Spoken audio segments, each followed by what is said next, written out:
Halo sahabat Kompas TV, kembali lagi di Top 3 News bersama Anjani untuk mengabarkan 3 berita terpopuler yang terjadi hari ini, hari Kamis 10 Desember 2020. Tapi sebelumnya, jangan lupa ya subscribe dulu channel YouTube Kompas TV.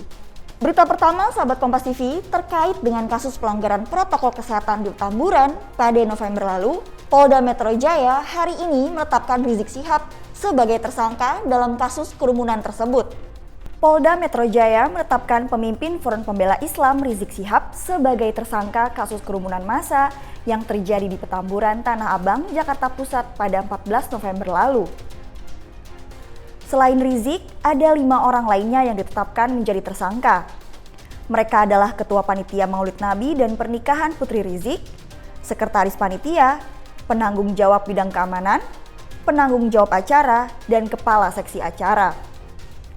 Yusri menjelaskan penetapan tersangka dilakukan setelah polisi melakukan gelar perkara kasus pada Selasa lalu. Sekitar tanggal 8, tim penyidik Krimopolda Metro Jaya telah melakukan gelar perkara tentang tindak pidana kekarantinaan kesehatan dan juga pelanggaran di pasal 160 KUHP pada saat acara akad nikah putri dari saudara MRS. Ya. Dari hasil gelar perkara menyimpulkan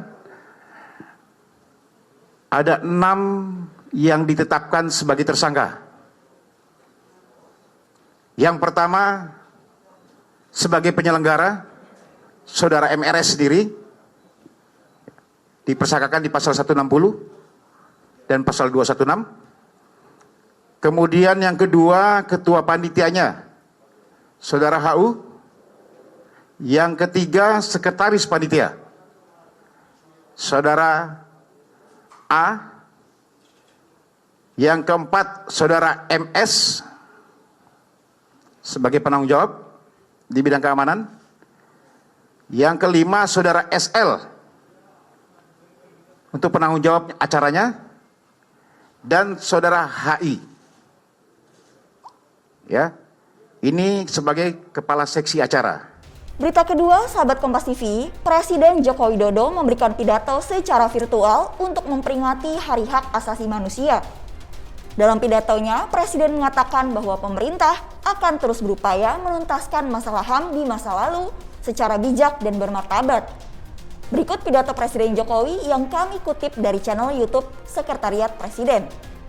Kita mempunyai komitmen yang sama bahwa penghormatan, perlindungan, dan pemenuhan HAM menjadi pilar penting bagi Indonesia untuk menjadi bangsa yang lebih beradab, lebih tangguh, dan lebih maju.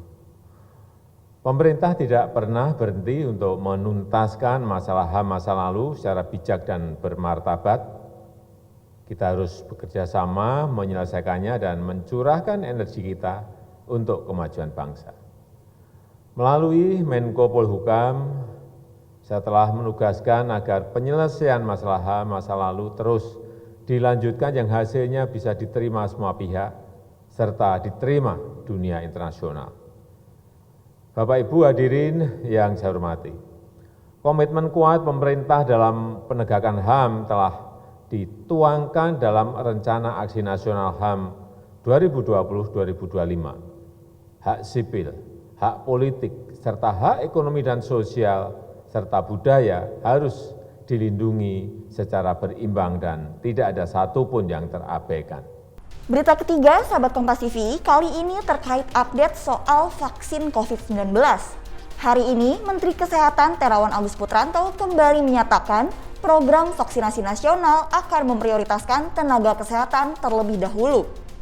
Menteri Kesehatan Terawan Agus Putranto menjelaskan 3 juta vaksin COVID-19 tahap pertama diprioritaskan untuk tenaga kesehatan dan tenaga penunjang yang bekerja di fasilitas kesehatan. Saat ini, Indonesia baru menerima 1,2 juta dosis vaksin COVID-19 dan akan datang lagi 1,8 juta dosis vaksin pada akhir Desember nanti. Terawan juga menjelaskan program vaksinasi untuk tenaga kesehatan akan berjalan setelah adanya emergency use authorization dari Badan Pengawasan Obat dan Makanan. Sasaran yang divaksinasi untuk skema pemerintah adalah tenaga kesehatan pada seluruh vaskes, pelayan publik esensial, dan kelompok masyarakat rentan. Sedangkan untuk skema mandiri adalah masyarakat pelaku ekonomi lainnya. Nah, sahabat Kompas TV, itu tadi 3 berita terpopuler yang terjadi hari ini. Jangan lupa ya untuk terus jaga kesehatan dan terus mematuhi protokol kesehatan. Dan juga jangan lupa like, comment, share, subscribe channel YouTube Kompas TV. Saya Anjani, pamit undur diri dulu ya. Dadah!